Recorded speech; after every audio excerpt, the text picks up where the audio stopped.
don't see very well with my sunglasses, so if there's something, can you warn me? Yeah.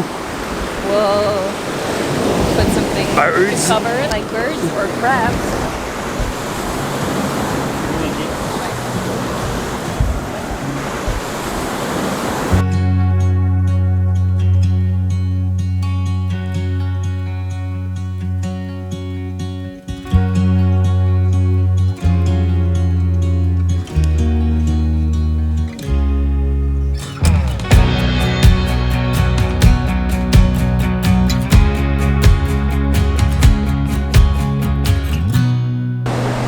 How did we get? Oh, yeah. So we are on Mosquito Island, and this time around we are much more prepared. But luckily, yesterday night there was almost none. Like, I think I got less than 10 bites, which is really good. And tonight it's windy, so we're free. Yes. Yeah. So we're gonna do a long, like something that is a bit, well, I would say a bit complicated. It's not that much. And this is a video we wanted to do a second version of on that topic for quite a while. We've been talking about it. And tonight is the night. The perfect settings, second edition. I'm choosing this specific spot because I know I can shoot for about 90 minutes without changing my composition. The sun just set over that direction. This is where we're going to start shooting, and we're not going to shoot for the Milky Way tonight, and the stars are looking beautiful over there. So I'll just keep aiming that direction, and I want to show the exact progression of the settings of the brightness of the flashlight from the first to the last picture of the night. As simple as that. Let's go.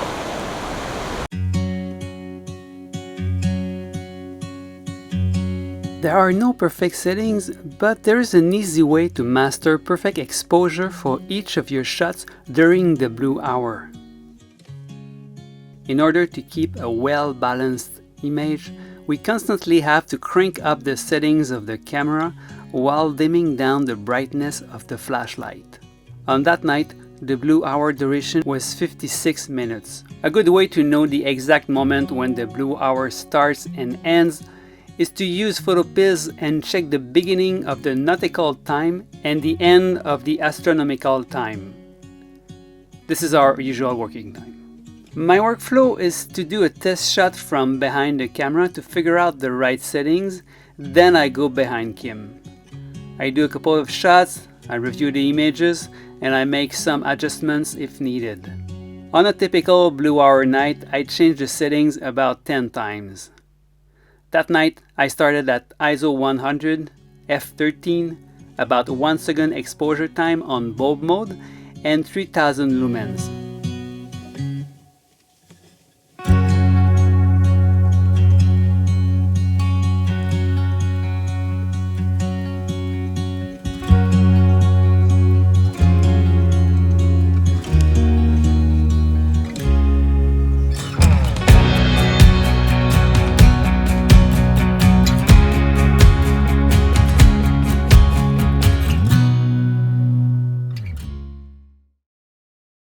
These 6 images are showing the exact progression of the night at minute 5, 12, 19, 25, 36, and 45.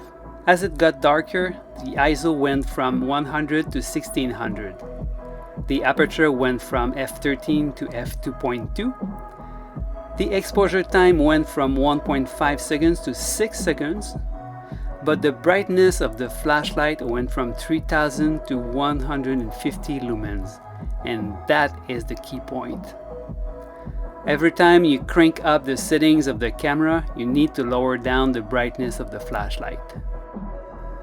When we get near the end of the blue hour, we go from bulb to manual on the camera in order to make sure that the exposure time is exactly what's needed to grab enough light from the background. However, we do the light painting for only a fraction of that time. Note also that the white balance went from 5200 Kelvin to 3200. This is not as important as it's something easy to change later on, but it makes your images more pleasing to look at, and that helps to choose the right color for the tube. Once the blue hour is over, there's no need to change the settings anymore. From then, it gets easier to work as we can concentrate on the composition without having to mess too much with the camera. These two images have been created at nighttime with the exact same settings.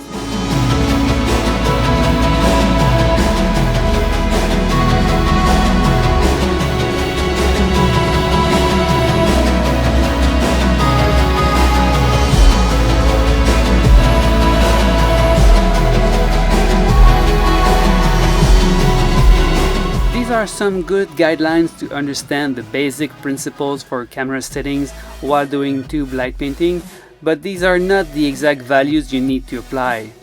Things are going to change a lot depending on the clouds, your tube brightness, your flashlight beam angle, or the elements in the background or foreground.